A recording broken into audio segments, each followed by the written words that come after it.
Bonjour à tous et bienvenue au point de marché du matin Good Morning CAC 40. Nous sommes vendredi le 23 janvier 2015. Le CAC 40 hier a rallié jusqu'à ses sommets de 2014 hier. Donc programme d'assouplissement de la Banque Centrale Européenne. Et les marchés ont réagi d'une façon tout à fait normale, d'une façon tout à fait logique.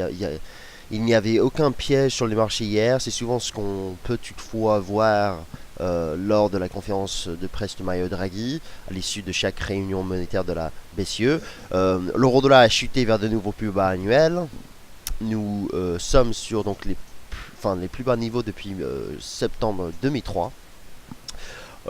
Les indices boursiers, donc le CAC 40, le DAX, l'IBEX 35, le FTSE MIB, ainsi de suite, tous ces indices en fait ont rallié fortement, avec quand même le secteur bancaire en forte hausse également.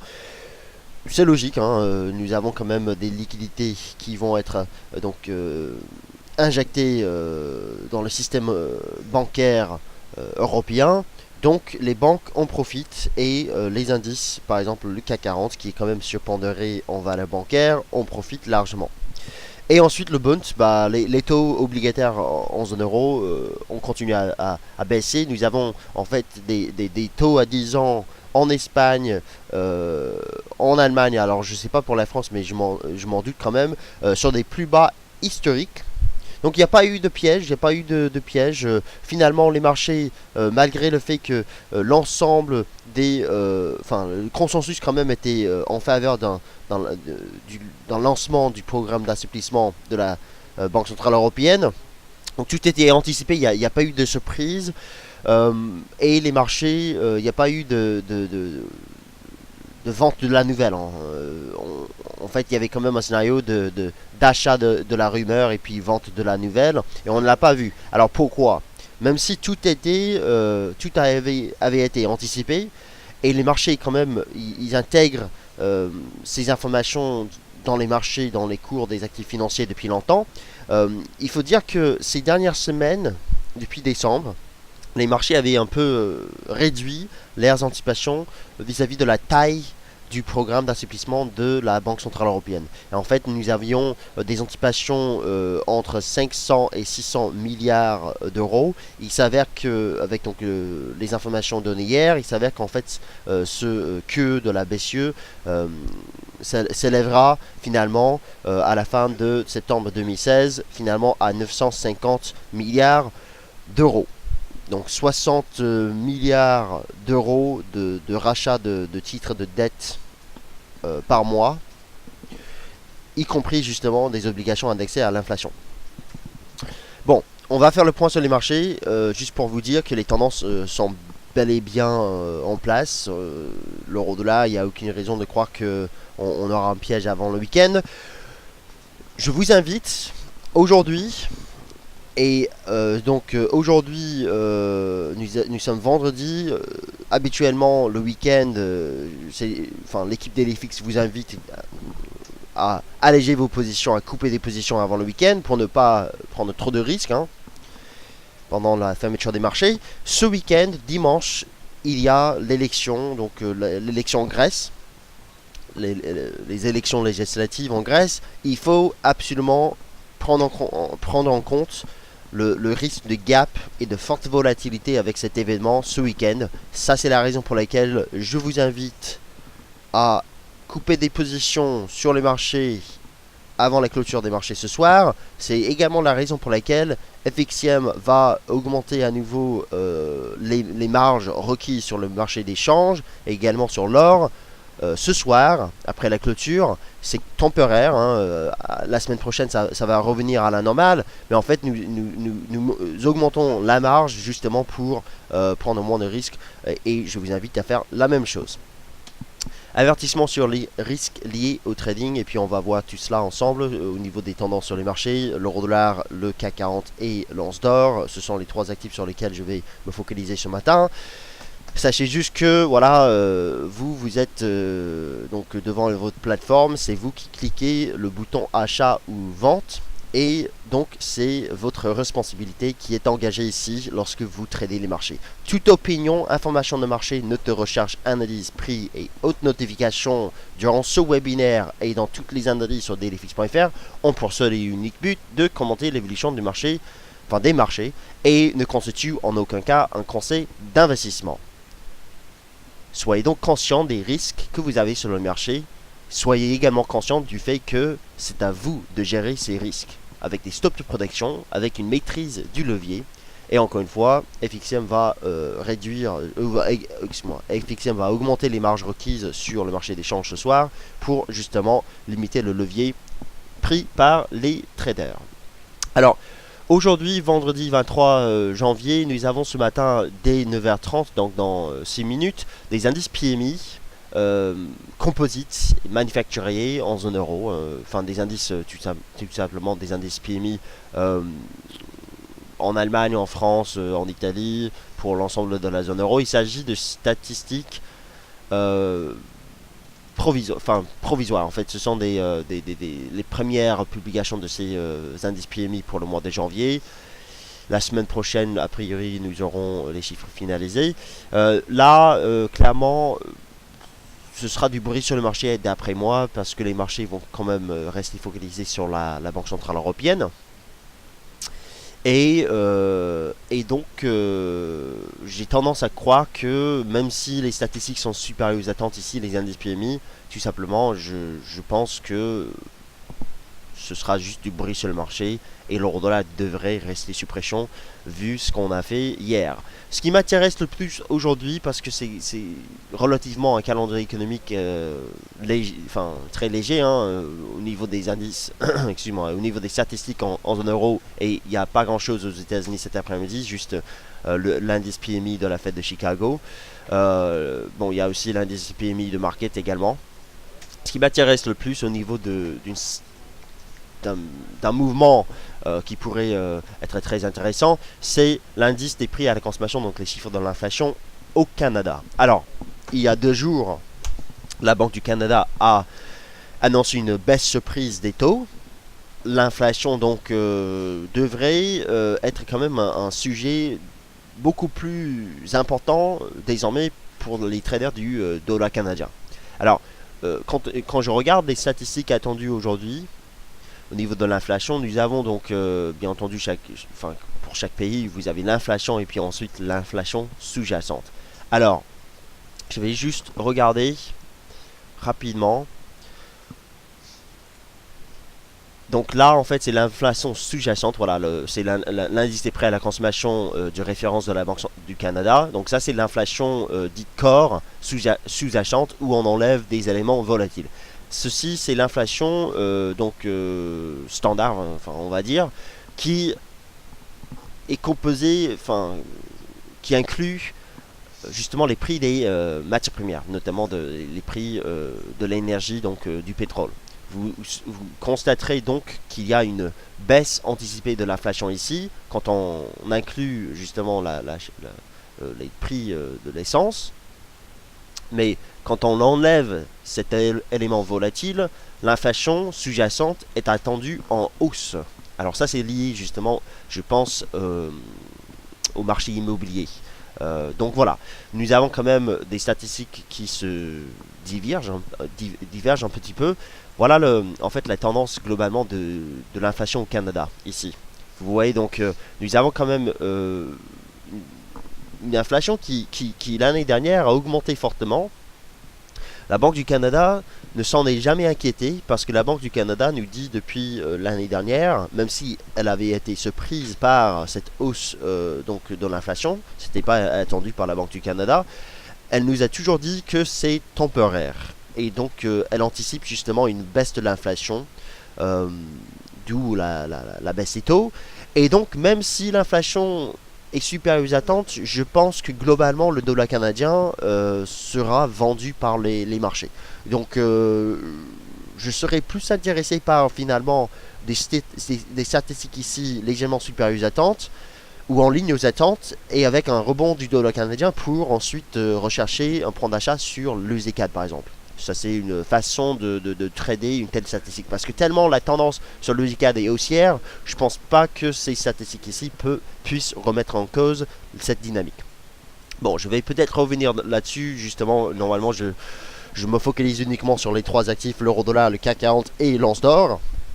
Mais je vais parler de l'EUSICAD à la fin de cette session rapidement parce que c'est clair que c'est un marché qui m'intéresse, donc je vais faire ça. Alors l'euro-dollar hier, il n'y a pas eu de surprise, hein. Avec la Banque Centrale Européenne, souvent on peut observer par exemple une baisse initiale. Donc suite à l'annonce sur les taux et au début de la conférence de presse de Mario Draghi, avec derrière un rebond et ce pour avoir un short squeeze. On l'a pas vu hier, en fait finalement il y avait une résistance claire 1,1650, j'en ai parlé depuis, enfin j'en parle depuis le début de la semaine. C'était le point haut et puis on a échoué sous cette résistance et on est parti donc pour faire de nouveaux plus bas. Il y avait un signal, alors en temps réel c'était pas très clair jusqu'à la fin de la conférence de presse de Mario Draghi. Il y avait un signal baissier donné par la rupture de cette oblique ici. Alors je vous dis qu'en temps réel, parce que je surveillais cette oblique hier, et en temps réel, en fait, c'était pas évident parce que on l'avait cassé au début de la conférence de presse de Mario Draghi. On a atteint donc jusqu'ici les 1,15 et ensuite on est revenu au-dessus jusqu'ici. Donc c'était pas évident en temps réel, mais finalement, en attendant juste la clôture en 30 minutes par exemple de cette oblique, ça a donné quand même un signal de baisse. Voilà. Donc là, c'est vraiment parfait comme mouvement baissier. Et on a cassé les plus bas. Donc l'euro-dollar officiellement, et ce qui importe, c'est pas forcément le mouvement de hier pour moi. Ce qui importe, c'est le mouvement depuis le début de janvier. Clairement, on casse un support de taille et clairement l'euro-dollar, je pense, ira chercher les 1,05, 1,07 cette année. Nous avons déjà fait la moitié du chemin, rien qu'en janvier déjà. Donc pour ceux qui, enfin, je pense que là, on va voir des banques probablement modifier leurs objectifs du cours un petit peu parce que clairement cette baisse qui est très très forte en janvier, on a fait déjà la moitié du chemin jusqu'à mon objectif à 0,5, 0,7. Je pense qu'en fait on risque d'atteindre cette zone là 0,5, 0,7 durant la première moitié de 2015. Donc voilà, clairement là c'est un signal de baisse et en fait même s'il faut officiellement attendre la fin du mois, je pense que ça va être difficile maintenant pour remonter au-dessus des 1,20 bien entendu avant la fin du mois.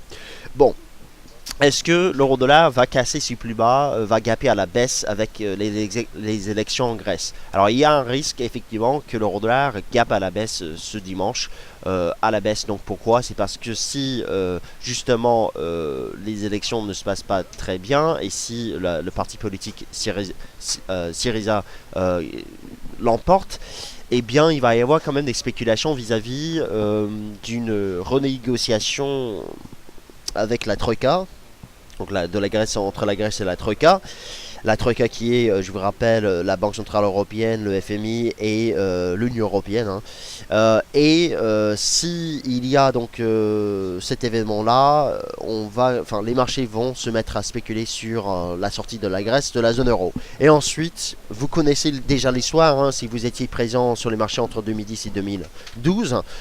Ça commence toujours par la Grèce, ensuite on commence à évoquer l'Espagne et l'Italie. Enfin, je pense d'abord l'Italie et ensuite l'Espagne, mais les deux ensemble.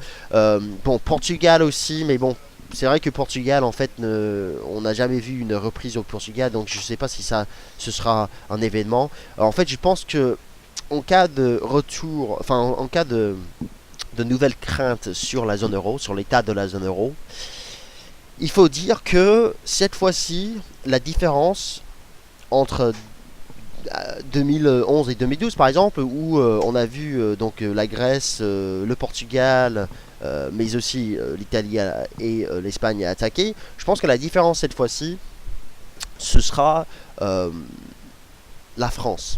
Je pense clairement que si ça se passe mal, s'il y a donc des spéculations vis-à-vis d'une sortie de la Grèce et puis une contagion vers d'autres pays, ainsi de suite, cette fois-ci, je pense que la France pourrait être attaquée par les marchés financiers.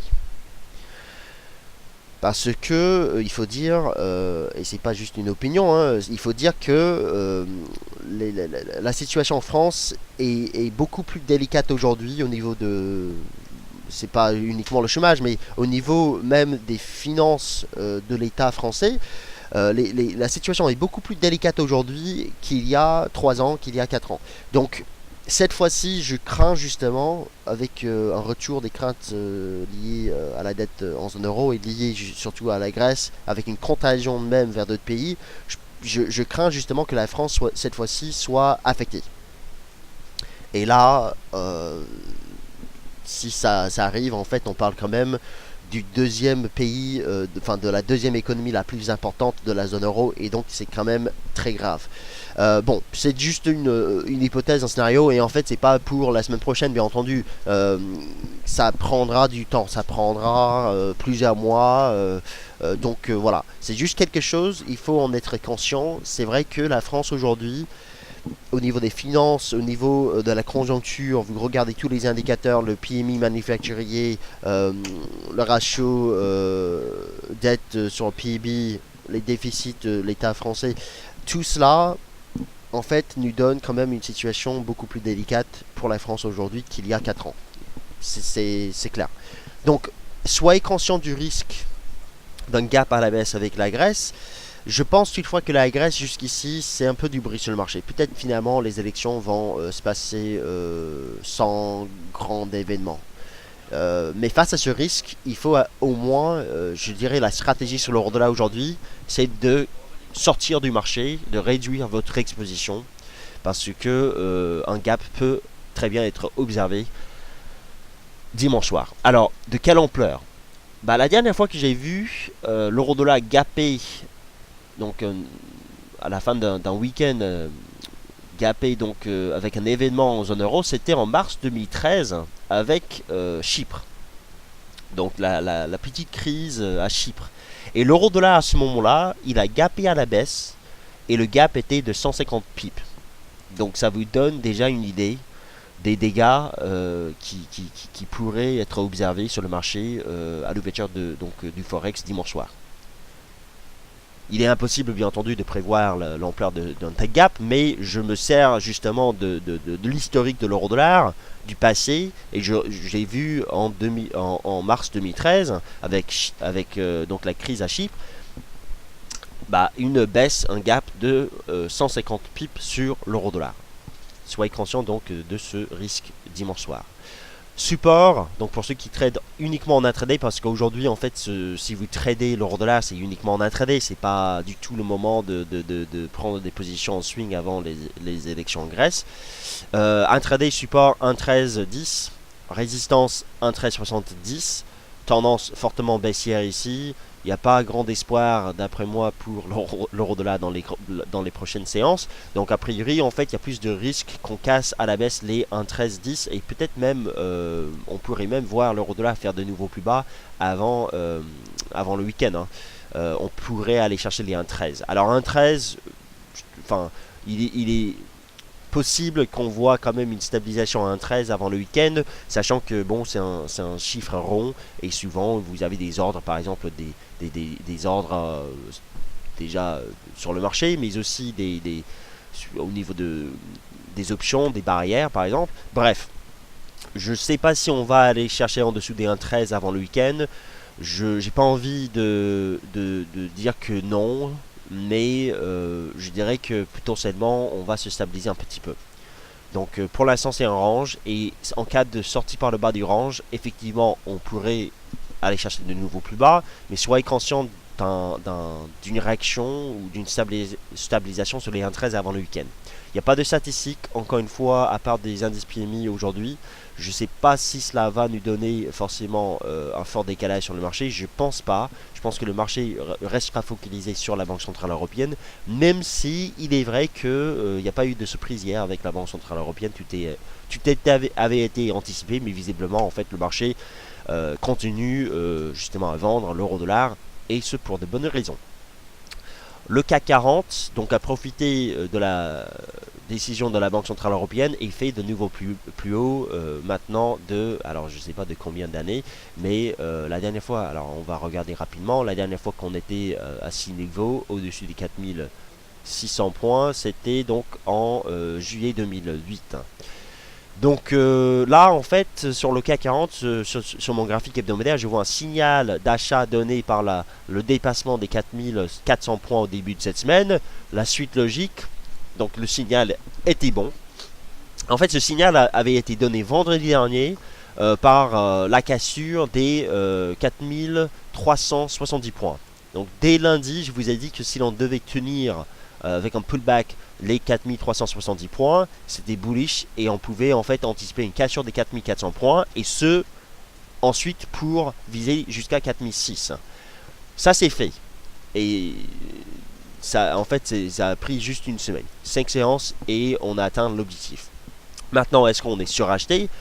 Potentiellement. C'est vrai que depuis jeudi dernier, donc plus d'une semaine, hein, on a eu quand même un très beau rallye sur le CAC 40. Un rallye qui est très conséquent. Et sur le court terme, en effet, il est probable qu'on soit suracheté. Maintenant, j'ai pas envie vraiment de vous dire que là, on va pouvoir vendre le CAC 40. Si l'on clôture ce soir sous les 4600 points, alors lundi, en effet, on pourrait voir un mouvement baissier se mettre en place, surtout si la Grèce déçoit. Mais ce que je vois, et ça c'est la raison pour laquelle, pour anticiper le retour sous les 4600 points, il fallait faire quoi? Moi en fait, je regardais le graphique mensuel, j'ai observé en début janvier, j'étais en vacances, mais j'ai observé justement la tenue des 4050-4100 points, support mensuel qui n'a jamais cédé ni en octobre ni en décembre, lors de quand même de ces dernières périodes de crainte sur le marché. Et en fait, janvier, quand on a tenu le niveau au début de l'année, c'était pour moi évident qu'avec la cassure des 4370 points, cette oblique baissière qui était donc en place durant la deuxième moitié de 2014, c'était évident en fait que l'on pouvait aller chercher jusqu'à 4006. Alors officiellement, en fait, ce graphique me pousse à croire qu'on pourrait aller chercher même plus haut à terme. Alors jusqu'où? C'est une bonne question, je dirais 4700 points sur le court terme, pourquoi pas. Après, est-ce qu'on va aller chercher les 5000 points derrière? On verra bien. Je pense que d'après l'analyse technique, tout est positif pour l'instant et avec les fondamentaux, justement, liquidité fournie par la Banque Centrale Européenne, je pense que le CAC 40 pourrait en effet aller chercher les 5000 points plus tard cette année. Donc le CAC aujourd'hui est en surveillance. Si l'on continue à grimper justement, surtout en fait donc jusqu'ici le plus haut était à 4626 points. Si on continue à grimper, si on dépasse les 4626 points durant la session nord-américaine par exemple, on pourrait peut-être parler déjà d'un signal en clôture hebdomadaire au-dessus des 4600 points. Mais à l'heure actuelle, je serais quand même conscient du risque de repli sur le court terme, une consolidation tout simplement, vu qu'on est suracheté. Alors, suracheté en H4, je vais vous montrer. On est effectivement suracheté, mais ça ne veut pas dire que le cours va baisser. Et même si le cours baisse, je pense que un premier repli sera limité en fait. Donc, j'ai pas du tout envie de vous dire que le CAC 40 peut baisser puisqu'on a atteint la résistance de 2014. J'ai pas du tout envie de vous le dire et donc soyez quand même conscient du risque d'aller chercher plus haut. Pour ceux qui sont à l'achat sur le CAC 40, très honnêtement, alors si vous êtes à l'achat en dessous des 4400 points, vous avez intérêt à viser plus haut, je pense. Si vous avez acheté la cassure des 4400 points il y a quelques séances, stop, remontez en gain. Si vous avez acheté hier le dépassement des 4500 points, stop, remontez en gain, bien entendu. Donc les acheteurs ont, ceux qui ont suivi tous les signaux, hein, il y avait quand même un signal, deuxième signal, troisième signal hier. Il y avait quand même pas mal d'opportunités d'achat sur le CAC 40 cette semaine. Et je pense que la hausse pourrait se poursuivre. Pour l'once d'or maintenant, je vais vous montrer ce que je vois sur l'once d'or. Hier, alors je vais vous montrer en fait avec donc ce graphique ici. Je vais juste changer un petit peu les lignes. Alors l'once d'or en fait, il a dépassé la semaine dernière cette ligne de tendance baissière. Je suis en données hebdomadaires avec un graphique dont l'échelle est en logarithmique. Alors, je vois également une résistance qui bloque pour l'instant à 1300, 1304.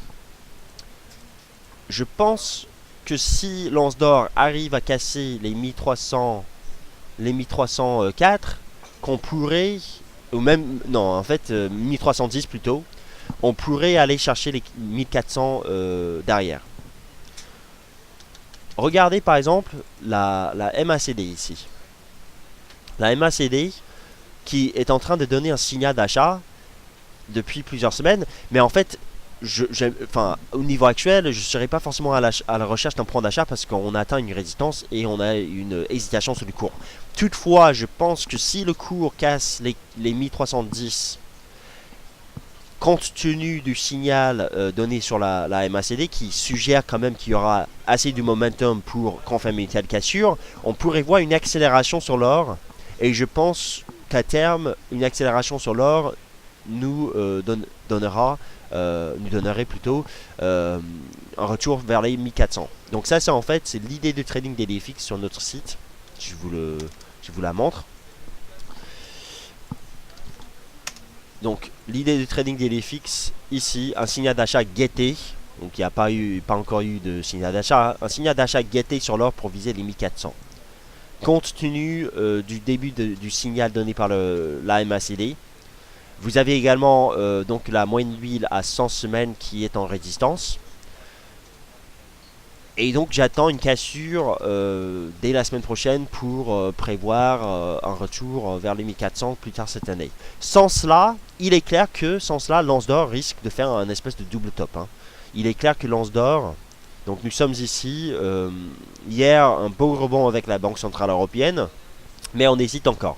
Et on a testé, donc on a fait un plus haut à 1307. Donc officiellement, j'aimerais voir une cassure la semaine prochaine des 1310 pour envisager une poursuite de cette tendance haussière sur l'or. Mais même sans cela, peut-être on va arriver à tenir comme des niveaux plus bas. Vous avez un support à 1282 qui a tenu hier, donc 1280, c'est un support. Et en fait, j'ai adoré la réaction sur le marché hier. On a essayé de casser le niveau, ensuite un espèce de marteau, on va dire en 30 minutes, ou excusez-moi, en 60 minutes plutôt, et ensuite un rallye vers de nouveaux plus hauts. Mais une nouvelle consolidation se met en place. Donc soyez quand même conscient du risque baissier à l'heure actuelle sur l'once d'or. Et par contre, tant que le repli est limité, et tant que je vois une tenue sur de l'or la semaine prochaine plutôt, je serai plutôt à la recherche de ce signal au-dessus des 1310 et peut-être même en fait des opportunités d'achat plus bas. Donc 1280, 1270, vous avez une ligne de tendance. Donc depuis les plus bas de cette année jusqu'ici, hein, ligne de tendance haussière qui n'a été testée que 2 fois, mais qui pourrait lors d'un troisième test vers les 1270 par exemple, engendrer une réaction. Et si cela a lieu, je serai beaucoup plus haussier même avant une cassure des 1310. Donc pour moi, je serais intéressé par une réaction sur cette ligne de tendance pour valider justement cette tendance haussière qui est en place depuis le début de l'année, et pour ensuite mieux anticiper une cassure des 1310 qui pourrait voir l'or alors monter jusqu'à 1400 plus tard cette année. Donc ça, c'est en fait mon plan de trading, où c'est la façon dont je vais surveiller ce marché durant les prochaines séances, peut-être même prochaines semaines, j'en sais rien. Et c'est pas pour aujourd'hui, bien entendu. Je vois pas grand chose à faire sur l'or aujourd'hui, à moins de voir en cours de clôture hebdomadaire une cassure des 1310, auquel cas la semaine prochaine je serai donc en train de vous parler encore une fois de ce signal que je guettais. Je termine maintenant rapidement avec le ZCAD. Alors le ZCAD, tendance fermement haussière. Et cet après-midi, nous avons les chiffres de l'inflation. Je pense que ces chiffres de l'inflation pourraient nous donner plutôt un point d'achat. Bon, c'est le week-end, donc pour la semaine prochaine plutôt. Une opportunité d'achat dès lundi avec une consolidation de cette perte de devise. Je vous rappelle que mon objectif sur le ZCAD, et ce depuis l'année dernière, hein, je crois que j'ai établi mon objectif sur le ZCAD. Alors, ça, c'est le. Sur le ZCAD, en fait, j'ai établi un objectif à 1,30. Je crois que c'était en octobre-novembre de l'année dernière. 1,30 pour 2015. Et en fait, nous avons fait la moitié du chemin depuis le dépassement de cette zone entre les 1,17 et 1,18 qui nous a donné un signal de trading au début de l'année. Alors donc, je pense, vu ce qu'on fait ici, qu'on se dirige vers les 1,30. Mais il faut dire que un marché ne monte pas et ne baisse pas en ligne droite. Alors ce marché, visiblement, c'est vrai qu'il monte en ligne droite depuis, depuis plusieurs mois déjà. Mais à un moment donné, il va y avoir une consolidation. Il ne faut pas avoir peur d'une consolidation sur cette paire de devises. Il faut plutôt raisonner en termes de tendance, de dynamique. Là, en fait, c'est mon objectif pour cette année, en fait, d'ici le deuxième trimestre, je dirais. Et nous avons fait plus que la moitié du chemin déjà. Cela veut dire qu'il faudra surveiller le ZCAD pour une opportunité la semaine prochaine sur consolidation si vous voulez acheter cette paire de devises. En fait, je ne vais même pas parler d'une opportunité de vente sur cette paire de devises. Pourquoi? C'est parce que la majorité des traders particuliers est à la vente. En fait, il y a 26% des acheteurs, enfin 26% des traders particuliers chez FXCM à l'achat sur cette paire de devises. Et donc, nous avons, selon ce que je vois, en H4, une divergence baissière sur le RSI. Je pense que cette divergence baissière ne va pas forcément nous donner une opportunité de vente, mais plutôt une consolidation plus bas pour mieux acheter cette paire de devises dans le sens de la tendance. Donc ça, c'est en fait pour ceux qui veulent acheter le ZCAD, qui se disent mince, j'ai raté le mouvement cette semaine avec la Banque du Canada. C'est pas trop tard, hein. Je vois quand même un mouvement vers de nouveaux plus hauts, mais le RSI il fait pas de nouveaux plus hauts, et ça s'appelle une divergence. Alors, quand je parle de divergence, normalement, par exemple sur le Bund cette semaine, je m'intéressais plutôt à une stratégie de vente, stratégie agressive de vente. En fait, le Bund donc a invalidé sa divergence. Ici, cette divergence ici, je pense qu'on n'aura pas de retournement, on aura plutôt juste un retracement, une consolidation. Donc, soyez conscient si on arrive à tenir les 23,10 derrière, par exemple, d'une invalidation de cette divergence. Ce qui nous donnerait, a priori, avec une invalidation dans la divergence, comme sur le Bund hier, une accélération vers de nouveaux plus hauts. Par exemple, vers les 1,25. Donc, le ZCAD, surveiller cette paire de devises cet après-midi avec les chiffres de l'inflation. J'espère que les chiffres de l'inflation vont entraîner une baisse sur cette paire de devises. Et je serai, dans ce cas-là, à la recherche, en fait, d'opportunités d'achat la semaine prochaine vers des supports dans le sens de la tendance, encore une fois. Bon, c'est pas du tout, encore une fois, des conseils d'investissement, c'est à vous de choisir ce que vous voulez faire sur le marché. Il y aura sûrement des traders qui tentent en fait des ventes sur cette paire de devises pour profiter de cette divergence. Moi, je choisis de dire que cette divergence risque d'être, de nous donner plutôt un repli très limité et derrière une reprise de la tendance haussière de fond. Alors, je vais maintenant regarder les questions qui ont été posées depuis le début de cette vidéo, ce webinaire. Alors, je vois en fait un premier commentaire. Toute information ont pour seul but de vous pousser à trader. Alors, si vous êtes en fait là, regardez un webinaire, regardez un point de marché, ça veut dire en fait que vous voulez trader. Donc, en fait, ne me dites pas que je suis là pour vous pousser à trader. C'est pas du tout le cas. Je suis là en fait pour vous guider, pour vous expliquer comment on peut interpréter les mouvements sur le marché. Mais en fait, si vous êtes là pour regarder un point de marché, a priori, c'est que vous recherchez justement, vous cherchez à trader. Donc il faut quand même, encore une fois, je vous rappelle que chacun prenne ses responsabilités. C'est à vous de cliquer sur votre plateforme et c'est à vous de prendre cette décision. Comme des adultes. Alors, pour des questions visiteurs, je vois une première question. Si le vote en Grèce se passe mal, peut-il influencer le CAC à la baisse? Oui, visiteur. Donc, en fait, j'ai parlé de l'euro-dollar et comme quoi il fallait couper des positions. Alors, l'euro-dollar est cassé plus bas déjà. C'est pareil pour le CAC 40, c'est pareil pour tous les marchés de toute façon. Donc oui, soyez quand même conscient de ce risque. Bon, l'euro-dollar il casse les 1,13, donc il n'y a pas eu de réaction. Même, j'imagine que l'accélération en dessous, c'est avec des ordres qui ont été exécutés. Ça, c'est quand même bearish jusqu'ici pour l'euro-dollar. Très très bearish. Est-ce qu'il y a des questions? Alors, quand on... Alors, Michael qui me pose la question suivante. Quand est-ce qu'on pourrait... alors, quand est-ce qu'on pourrait appeler short qui peut sur le CAC 40 à quel niveau? Alors, je vais pas je vais pas répondre à cette question de cette manière. Là, la question c'est quand est-ce qu'on peut vendre le CAC 40? Alors, je ne sais pas. Parce que là, en fait, je vois quand même de la marge à la hausse sur le court et moyen terme.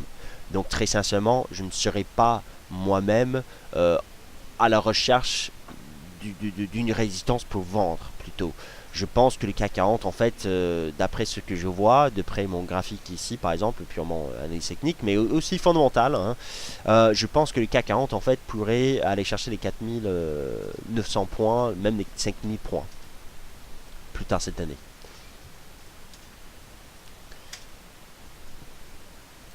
Est-ce qu'un gap baissier est bon pour les vendeurs sur l'euro-dollar? Oui, oui, clairement. Un gap baissier est clairement bon pour les vendeurs de l'euro-dollar parce que votre PNL, votre performance va grimper davantage. Oui, bien sûr.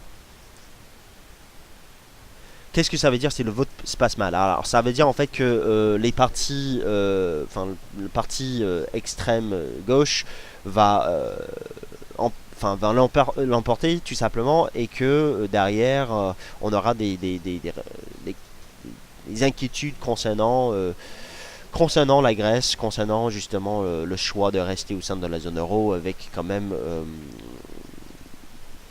toutes les exigences de la part de la Troïka. Il y a clairement des partis politiques en Grèce qui n'en veulent plus. Voilà, ça c'est en fait donc si ça se passe mal. Renseignez-vous quand même, lisez un peu des actualités boursières. Hein.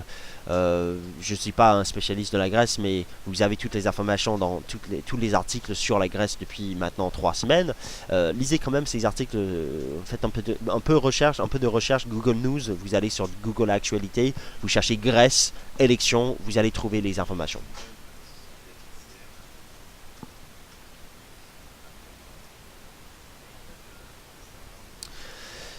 Michael, bonjour. Quel est le risque de trader un gros lot avec un stop très court? Au pire, on perd un peu et on gagne beaucoup.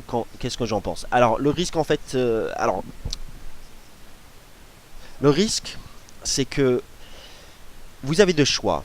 Soit vous tradez avec du levier, avec des stops serrés, soit vous tradez avec moins de levier, avec des stops plus larges. Si finalement ces deux approches, vous avez deux positions, une position importante avec un stop serré et une petite position avec un stop plus large, mais finalement le risque global est le même, c'est-à-dire vous risquez, je sais pas, 200 € sur un trade.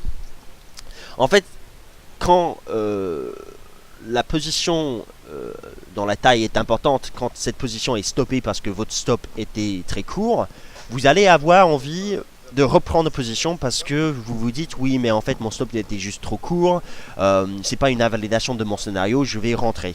Et là, c'est là où justement vous pouvez donc connaître un dérapage. C'est-à-dire vous tradez, vous faites stopper pour rien, vous tradez encore, vous vous faites stopper et vous avez quand même des pertes avec quand même du levier. C'est la raison pour laquelle moi j'invite les traders plutôt à prendre moins de risques et avoir des stops plus larges, avoir plus de marge de manœuvre et de ne pas être trop préoccupé par les mouvements du court terme sur le marché. Donc ça c'est le risque en fait de surtrader avec des positions importantes sur le marché. Ça c'est en fait tout simplement le résultat de l'avarice, bien entendu, de la part des traders.